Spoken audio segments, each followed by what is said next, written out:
예수 그리스도를 믿는다라는 것은 우리의 삶의 정체성, 삶의 관점이 완전히 바뀌는 그런 삶의 변화를 추구하기 때문에 오늘 야고보서 읽었듯이 참된 믿음은 행함이 같이 역사되기 때문이라는 것이죠.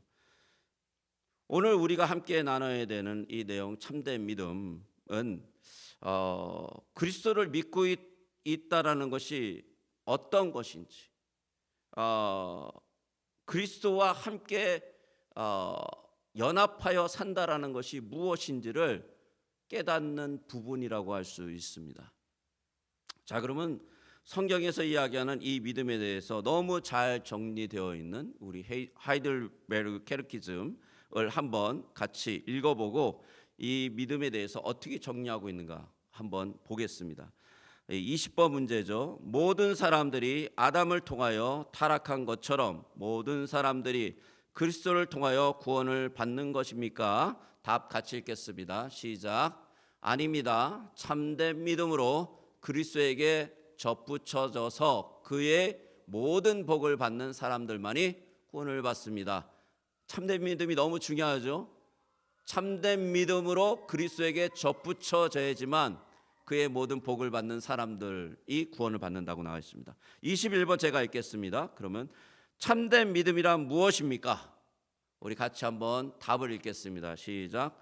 참된 믿음이란 하나님께서 성경을 통하여 우리에게 계시하신 모든 것을 내가 진실되다고 아는 참된 지식이며 또한 전적인 신뢰입니다. 전적인 신뢰는 복음을 통하여 성령께서 내 안에 창조하신 것으로 죄를 용서하고 영원한 의로움과 구원을 얻게 하기 위하여 남들과 함께 나에게도 하나님께서 값없이 주신 것입니다. 이러한 것들은 순전히 그리스도의 공로로 주어진 은혜의 선물입니다. 참된 믿음이라는 것을 굉장히 정확하게 정리해 놨지만 약간 헷갈리는 부분이 있죠. 특히 참된 지식과 전적인 신뢰라는 부분에 대해서 우리가 좀 나눠볼까 합니다. 우리가 가끔 듣는 질문들이 있습니다. 세상 사람들이 이렇게 질문합니다. 그리스도 이 기독교를 아는 사람들이 이렇게 질문하죠. 아담으로 인해서 모든 사람이 죄인이 되고 사망에 이르렀다면 이게 우리가 성경이 얘기하는 내용이잖아요. 그렇다면 예수님을 통해서 무조건 모든 사람이 구원을 받아야 되는 것은 아닙니까? 라고 질문한다라는 것이죠. 어떻게 생각하십니까? 아담 한 사람으로 인해서 모든 사람이 죄인이 되고 사망에 이르렀다면 예수님 한 분으로 인해서 모든 사람이 구원을 받는 것은 어떻게 같은 것 아니냐? 왜냐하면 세상 사람들은 그렇게 생각할 수 있다는 것이죠. 예수님을요 둘째 또는 마지막 아담이라고 부릅니다. 그 뜻은 뭐냐면 이런 것이에요. 마지막으로 둘째로 오신 이 아담은 인류를 새로 시작한 분이다라는 것이에요. 아담을 통해서 어떻게 됐죠? 온 인류가 시작이 됐잖아요. 근데 그 인류가 어떻게 됐죠? 타락이 됐잖아요. 죽을 수밖에 없는 그런 인류예요. 다 멸망받을 수밖에 없는 인류라는 것이죠. 첫 아담을 통해서 온 인류는요 모두 멸망받는 그런 인류가 되었어요. 근데 둘째 아담, 마지막 아담으로 오신 예수 그리스도를 통해서는 바로 새로운 생명이 주어지고 새롭게 하나님의 자녀가 된 그런 백성들이 나온다라는 것이에요. 새롭게 아담으로서 그 일을 창조하셨다라는 거예요. 하나님의 새로운 인류를 창조하셨다라는 것이죠. 자, 그럼 그리스도를 믿지 않고 예수 그리스도와 함께하지 않는 자들은 어떻게 될 것인가? 예수님을 통해서 그 일이 이루어지는데 예수님을 믿지 않고 예수님과 함께하지 않는 자들, 과연 구원은 누구에게만 있는 것인가? 여기에 자비로우신 하나님의 마음은 어떤 것인가? 우리는 자비롭다라는 이 하나님을 어떻게 이해해야 되나? 또 우리는 거기에 대해서 어떤 마음을 가져야 되는가? 이 복음 전도라는 면에서 우리는 어떤 자세를 가지고 이 땅을 살아가야 되는가? 이런 여러 가지 질문들이 거기서 파생된다라는 것이죠. 여러분 어떻게 생각하십니까? 하나님께서는 모든 사람이 다 구원받기 원하실까요? 아니면 어쨌든 특정한 사람만 구원받기 원하시는 것 같아요. 하나님의 마음이요. 물론 결론적으로는 하나님이 선택한 자들이 구원받게 되어 있다고 되어 있어요. 그러나 하나님의 마음은 어떤 것이냐? 여러분 어떻게 생각하십니까? 이사야서 45장 22절을 한번 읽어볼까요? 이사야서 45장 22절 같이 읽겠습니다. 시작. 땅의 모든 끝이여 내게로 돌이켜 구원을 받으라. 나는 하나님이라 다른 이가 없느니라. 뭐라고 얘기하십니까? 땅의 모든 끝이요 내게 돌이켜 구원을 받으라. 이게 하나님의 마음이라는 거예요. 모든 사람이 돌아오는 게요, 모든 사람이 구원받는 게 하나님의 그 마음 속에는 있다라는 것이죠. 불쌍히 여기신다라는 거죠. 모든 인생을.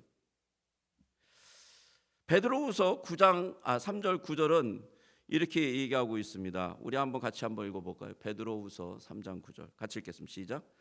주의 약속은 어떤 이들이 더디다고 생각하는 것 같이 더딘 것이 아니라 오직 주께서는 너희에 대하여 오래 참으사 아무도 멸망하지 아니하고 다 회개하기에 이르기를 원하시니라. 이게 하나님 마음이라는 거예요. 예, 하나님께서 오래 참으시는 이유가 아무도 멸망받지 않고 회개하여 이르기를 간절히 원하시고 계시다는 거예요. 마음은 그래요, 하나님께서.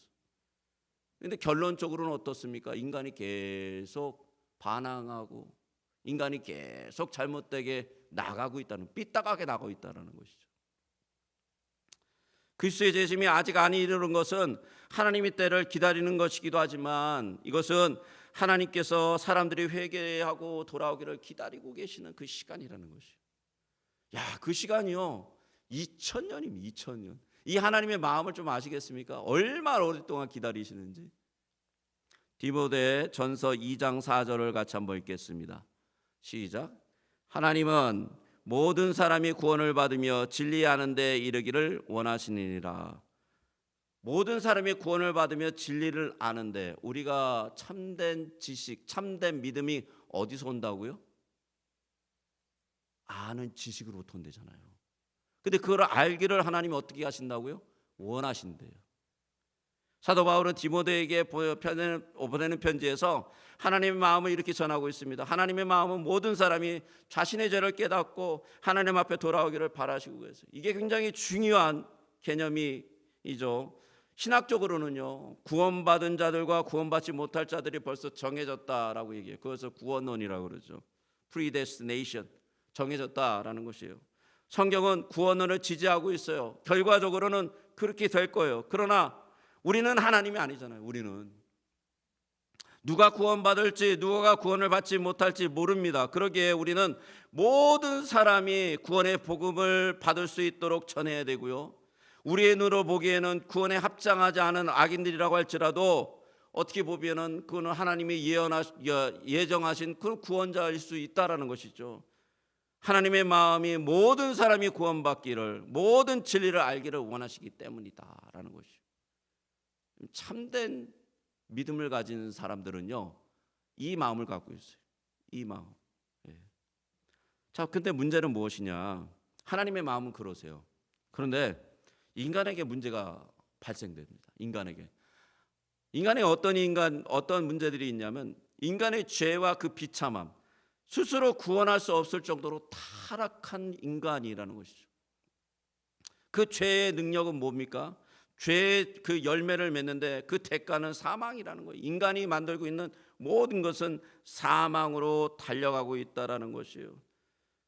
근데 그 결과적으로 나타나는 모습은 뭐냐면, 하나님의 보호자까지 올라가려고 하는 그 교만함이 있다라는 것이에요. 그것이 나타난 것이 바벨탑의 사건이죠. 여러분, 바벨탑이 어떻게 시작됐습니까? 가인의 후손이요. 가인의 후손은 타락한 인간성을 나타내는 그런 어떤 부류죠. 가인의 후손들이 어딜 갑니까? 시날 평야를 만납니다. 갈적한 평야를 만나요. 그래서 거기서 탑을 쌓아요. 근데 이 탑을 보통 높이 쌓는 게 아니라 하늘에 닿기까지 쌓아버립니다. 왜요? 하나님과 동등되게 한번 해보려고요. 자신들의 이름을 세상 끝까지 전파하기 위해서. 하나님 없이 자신들의 왕국을 만들어낸 것이죠. 이런 바벨탑을 쌓기 위해서 한번 생각을 해봤어요. 그런 대단한 탑, 하늘에 닿을 때까지 쌓는 탑이라는 것이 얼마나 높습니까? 요즘 최고 높은 탑이 어디 있는지 아십니까? 두바이에 있어요. 그죠? 두바이가 제일 높잖아요, 그 탑이. 근데 그게 구름을 못 뚫고 올라갔다 그러더라고요. 대단한 기술이죠. 자, 그런데 그 당시에, 지금이야 기술이 있어서 그렇게 쌓는다지만 그 당시에 그런 탑을 쌓려면 처음부터 피라미드 식으로 쌓아야 되는데, 이런 탑을 쌓려면요 얼마나 많은 노동력이 필요했을까요? 예? 그 노동력은 어디서 나올까요? 과연 거기에는 인류가 다 평등할까요? 제가 생각하기엔 대부분의 사람들은 다 노예해야 되고요, 노동력을 착취해야 되니까. 그리고 소수 몇 사람만 왕처럼 군림했을 것 같아요. 그렇지 않으면 그런 일들이 진행되겠습니까? 이집트의 왕처럼 바벨탑에도 그런 일이 일어났겠죠, 분명히. 창세기에 거기에 대한 좀 해답이, 좀 힌트가 나오는데요. 바벨탑을 그렇게 높이 쌓으니까 하나님이 내려가셔서 언어를 혼잡하게 만드시잖아요. 그래서 하나님을 대적하려고 하는 모든 이 사람들 다 흩어버립니다. 그래서 각자 언어들끼리 다 흩어져서 다 나가요, 시내 평야에서. 그런데 그 다음서부터 어떤 일이 일어나느냐, 족보들이 나오는데 그 가인의 후손들이 세웠던 모든 나라들이 나타나요. 근데 거기서 인간 나라의 세상의 왕들이 흩으신 후 수많은 왕들이 거기서 나옵니다. 왕들이 나와요. 계속 왕들이 나와요. 왕이 되었다, 누가 왕이 되었다, 누가 왕이 되었다, 이런 얘기가 나와요. 어디서 배워왔을까요? 바벨탑의 시스템에서 배운 겁니다. 바벨탑. 바벨탑의 시스템에서 배운 거죠. 이것이 죄가 만역한, 죄가 가득한, 자신이 자신을 구원할 수 없는 인간의 모습이에요. 참 모습이에요, 이게. 하지만 더 큰 문제는 뭐냐면, 인간이 이런 상태에 있다는 것을 우리 자신이 모르고 있다는 것이죠. 그게 더 큰 문제이죠, 사실. 그래서 이 세상이 잘 돌아가는 것 같아요, 시스템으로. 어떻게 보면 아주 체계적인 시스템으로 이루어진 것 같아요. 모든 게 안전한 것 같아요. 얼마나 인슈런스가 잘 돼 있습니까? 그러니까 걱정을 안 해요. 그렇지만 이 시스템의 한계는 무엇입니까? 우리는 멸망받을 수 없다, 받을 수밖에 없다라는 것이죠. 참된 구원이 인간 속에는 있을 수 없다라는 거예요. 모든 것을 완벽하게 하는 것 같지만 그 결과는 너무나 비참하게 하나님과 멀어지고 있다라는 것이죠. 여러분, 참된 믿음이 여기서 굉장히 중요합니다. 타락한 인류는요, 참된 믿음을 가질 수가 없어요.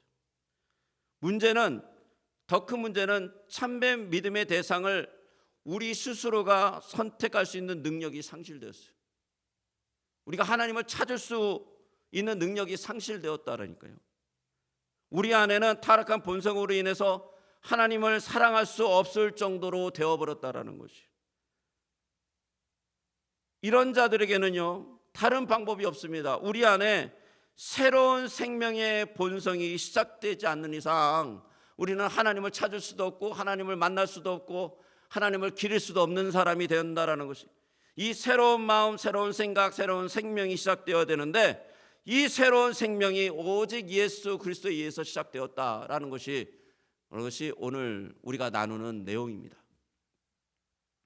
성경은 이렇게 가르쳐주고 있습니다. 그리스도를 구세주로 믿는 믿음과 그리스도께서 주시는 모든 신령한 축복을 받는 믿음이 있는 자가 구원을 받는다라고 얘기했습니다. 예수님이 한 번은 이런 말씀을 하셨죠. 침대에 두 사람이 자고 있는데 한 사람을 어떻게 해요? 데려감을 받아요. 구원을 받아요. 그리고 한 사람은 그냥 그대로 잔대요. 그리고 똑같이 밭일을 하고 있어요. 똑같이 맷돌질을 옛날에 두 사람이 했나 봐요. 한 사람이 아니라. 맷돌이 무거우니까 이렇게 잡고 이쪽에서 한 사람, 이쪽에서 한 사람 이렇게 돌리잖아요, 이렇게. 그죠? 근데 막 돌리고 있는데 한 사람은 구원을 받고 가고 한 사람은 계속 그거 돌리고 있고, 밭에서 밭일을 같이 하는데 한 사람은 가고 한 사람은 거기 남아 있고. 예수님 그런 얘기를 하십니다. 왜 다른 한 사람은 거기 남아 있을까요? 무엇 때문에요?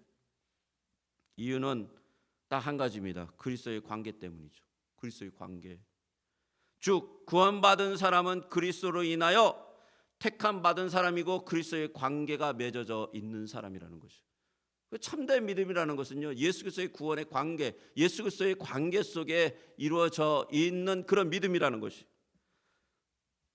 유일하게 예수님은요, 그것을 나눌 수 있고 선택할 수 있고, 예수님은 그것을 추구할 수 있는 분이라고 성경은 얘기하고 있습니다. 왜냐하면 예수님께서 구원을 이루시고 구원을 완성하신 분이기 때문이죠.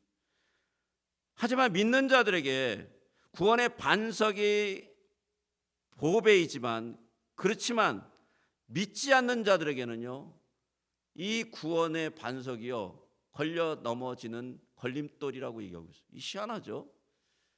예수님이 똑같이 구원의 반석이신데, 어떤 자들에게는 구원의 반석이지만 어떤 자들에게는 그게 걸림돌, 이렇게 돌뿌리가 푹 나와 있듯이 거기 딱 걸리면 어떻게 됩니까? 넘어져 있는 자를, 믿지 못하니까요, 넘어진다라는 거죠. 베드로전서 1장 7절 8절을 같이 한번 읽겠습니다. 시작. 너의 믿음의 확실함은 불로 연단하여도 없어질 금보다 더 귀하여 예수 그리스도께서 나타나실 때 칭찬과 영광과 존귀를 얻게 하려 할 것이니라. 예수를 너희가 보지 못하였으나 사랑하는도다. 이제도 보지 못하나 믿고 말할 수 없는 영광스러운 즐거움으로 기뻐하니. 이게 믿는 자들이 갖고 있는, 참된 믿음을 갖고 있는 자들의 반응이에요. 근데 그렇지 못한 자들은 어떠다는 거예요? 예수님의 얘기를 하면요, 화가 나고 짜증이 나고, 왜 그런 거짓말을 하고 이렇게 된다라는 것이죠.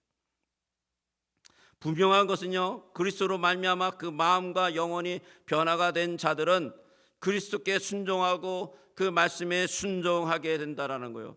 그러나 그렇지 못한 자들은 계속해서 자신의 고집과 자신의 유익만을 위해서 산다라는 것이죠. 이것은 꼭 가인의 자손이 자신의 유익을 위해서, 자신의 왕권을 위해서 다른 사람들을 노예화시키고요, 수많은 왕들이 나타났던 같은 그런 일들이 진행된다라는 것이에요. 그리스도가 나의 구원자가 되지 않는 자들에게는 아직도 자신이요, 자신의 왕자 속에 앉아서 자신의 왕권을 행하고 있다라는 것이에요.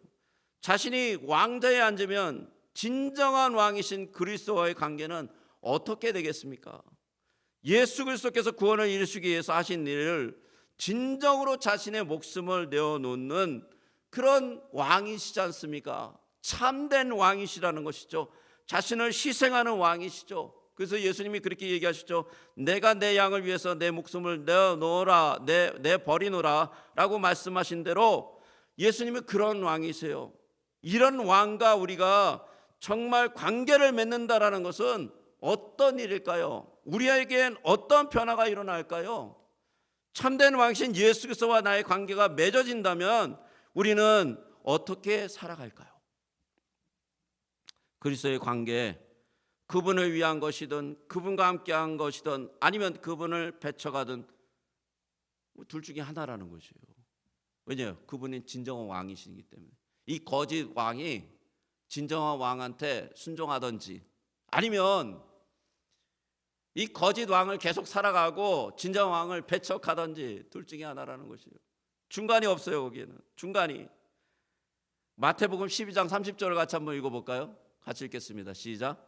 나와 함께 아니하는 자는 나를 반대하는 자요, 나와 함께 모이지 아니하는 자는 해치는 자니라. 중간이 없다라는 것이죠. 구원받은 자는 복음의 능력으로 살아가든지, 그게 참된 믿음이죠. 그렇지 않으면 그냥 있는 것처럼 거짓으로 살아가든지. 믿음의 역사는요, 그리스도와 함께 한다라는 것을 증명이 된다는 거죠. 증명이 나타난다라는 거예요. 주님이 가장 중요하게 여겨진다는 거죠.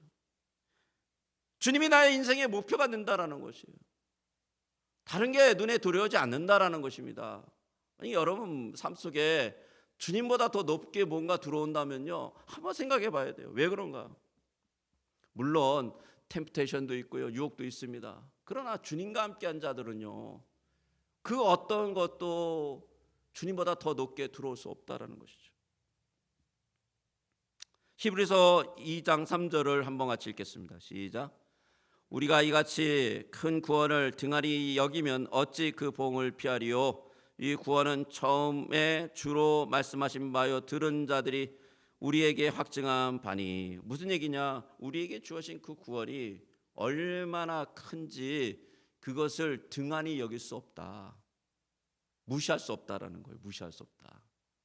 여러분, 복음 속에 살아가는 사람들, 예수 그리스도를 믿고 살아가는 사람들은요, 그 구원의 역사, 예수 그리스도께서 이루신 그 은혜에 그거 말고 다른 것이 더 높아질 수 없다라는 것이, 더 높아질 수가 없죠. 자, 그러면요, 왜 그런 일들이 일어나느냐? 왜? 그럼 어떻게 일어나느냐? 혹시 그런 예를 한번 들은 적이 있으십니까? 어떤 왕이 있는데요, 이 왕이 정말 자기가 가장 아끼는 보물이 있었습니다. 근데 이 왕이 너무 선한 왕이고 너무 좋은 왕이에요. 그래서 이 좋은 보물을 나눠주고 싶었어요. 백성들에게, 자기의 신하들에게. 그래서 어느 날 공포했습니다. 누구든지 이 내가 가장 아끼는 이 보물, 그 왕이 가장 아끼는 보물이에요. 이 보물을 내가 누구든지 나에게 달라 그러면 내가 주겠다라고 온 나라에 공포를 했습니다. 그랬더니 어떤 신하가 그래요. 과연 줄까? 그게 가장 그분이 아끼는 건데. 그 왕이 그거를 얼마나 아끼는데 그걸 주겠어? 그리고 아예 요구도 안 했어요. 많은 사람들이 다 그렇게 생각하고 있었습니다. 근데 어느 거지한 사람이 뭐 주든 안 주든 일단 손이나 내밀어 봐야지. 그리고 왕이 준다니까 그 말을 믿어야지. 그리고 손을 내밀었어요. 정말. 그 왕이 줬을까 안 줬을까요? 약속대로 줬습니다. 가장 귀한 선물을. 근데 누구만 받을 수 있었어요? 왕의 말을 믿고 손을 내민 사람만 받는 거예요. 그것이 바로 요한복음 1장 12절에 나오는 말씀입니다. 우리 같이 한번 읽어볼까요? 같이 읽겠습니다. 시작. 영접하는 자 곧 그 이름을 믿는 자들에게는 하나님의 자녀가 되는 권세를 주셨습니다. 하나님의 말씀을 믿는 거예요. 그럴 때 어떻게 된다고요? 하나님의 자녀가 되는 권세, 가장 귀한 선물을 주시는 거예요. 가장 귀한 구원의 역사가 일어나고요. 일단 여러분, 우리의 교단과 상관없습니다. 구원의 진리는요, 어떤 교단에 특별하게 주어지는 그런 구원이 아니에요. 교회의 머리가 되신다는 걸 믿고요, 주님이 성도의 주인이 되시는 걸 믿고요, 그리고 포도나무가 되셔서 우리에게 생명을 공급하시라는 것을 경험하게 된다라는 것이에요. 특히 이 참된 믿음은요, 접붙임하고 연관이 있습니다. 이 예수님과 접붙여진다, 같이 함께 하나가 된다라는 부분과 밀접하게 연관이 있습니다. 요한복음 15장 5절을 같이 한번 읽어볼까요? 같이 읽겠습니다. 시작. 나는 포도나무요 너희는 가지라. 내가 그 안에 거하면 사람이 열매를 많이 맺나니 나를 떠나서는 너희가 아무것도 할 수 없습니다. 예수님이 뭐라 그러세요? 너희가 나를 떠나서는 아무것도 할 수 없다. 무슨 얘기예요? 접붙여져야 된다라는 것이죠. 여러분, 이 접붙여지는 것은요, 어떤 고무줄이나 줄로 뭐 두 개를 묶었다라는 게 아니라요, 나무를 가지 접붙일 때 할 때 나무를 서로 깎잖아요. 그리고 그 안에 묶잖아요. 끼잖아요. 그럼 어떻게 됩니까? 이 원래 나무에서 이 가지에게 뭘 공급하죠? 모든 그러니까 모든 진액을 다 공급하는 거예요. 뿌리로부터 끌어온 그 영양분과 물과 모든 것을 다 공급해요. 무슨 얘기냐? 예수 그리스도의 모든 것이 우리에게 다 들어온다라는 거예요. 그분의 그 사랑, 그분의 그 은혜, 그분의 그 진리, 그분의 그 열정, 은혜만이 아니에요. 그분의 그 고통하는 마음 다 들어온다라는 거예요. 다. 그게 접붙임이에요. 그게. 그래서 내 안에 예수 그리스도로 가득 차는 거예요. 예수님의 그 마음으로 가득 차는 것입니다. 이게 접붙이는 거예요. 그렇게 되면 그 안엔 참된 믿음이 역사될 수밖에 없다는 거예요. 참된 믿음. 그게 구원의 믿음이에요. 그게. 그게 우리를 구원받았다라는 확실한 증거라는 것이죠.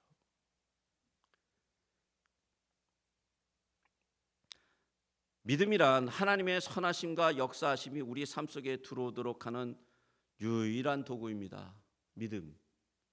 여러분, 전구의 불이 딱 켜지잖아요. 근데 이 전구의 불이 어떻게 켜집니까? 전력에서 이 전구까지 뭐가 연결되어 있죠? 선이요. 만약에 선이 없으면 전구가 그냥 켜집니까? 요즘은 이 초전도체 해가지고 자기장으로 불을 켜는 방법이 있더라고요. 근데 그것도 또한 안 보이는 공중의 선에 의해서 불이 들어온단 말이죠. 전깃줄이 굵고 짧으면 상관이 없습니다. 그러나 하나님의 역사하심과 선하심이 우리의 삶 속에 나타날 수 있도록 하는 것은 바로 이 믿음이에요. 예수 그리스도께서 우리를 위해서 십자가에서 피 흘려 돌아가시고 3일 만에 부활하시며 영존하신 하나님으로 저 천국에 가셨다가 다시 우리에게 돌아오신다라는 그 확실한 믿음이라는 것이죠. 여러분, 믿음은요 또한 하나님을 향한 우리의 삶의 반응입니다. 믿음은 단순히 우리가 하나님과 연결되는 어떤 연결의 그런 도구만이 아니라 하나님으로부터 받은 은혜에 대한 우리의 반응이라는 것이에요. 믿음이 없으면 하나님께 감사할 수도 없고요, 찬양할 수도 없고요, 하나님께 나아갈 수도 없습니다. 믿음이 굉장히 중요하죠. 하나님께 대한 반응이라는 것이죠. 여러분, 이 믿음이란 다른 것에 기초하지 않습니다. 하나님의 말씀에 기초해 있어요. 우리에게 주신 온 믿음은요 하나님의 말씀 속에 이 기초가 다져져 있다라는 거예요. 즉 말씀을 듣고 말씀을 공부하고 말씀으로 우리를 채우지 않으면 이 믿음이 영향력을 나타내지 못한다라는 것이죠. 자, 결론을 냈습니다. 결론. 믿음은요 두 가지 구성 요소가 있습니다. 꼭 기억하십시오. 지식 그리고 신뢰입니다. 자, 지식은요 여기서 얘기하는 이 성경의 말씀이에요. 그래서 지식은 어떻게 습득되죠? 우리에게 어떻게 습득됩니까? 지식은 그냥 습득됩니까? 아니요. 여러분, 성경을 읽으면 아니면 어떤 책을 읽으면 몇 퍼센트 남을까요? 그 다음 날에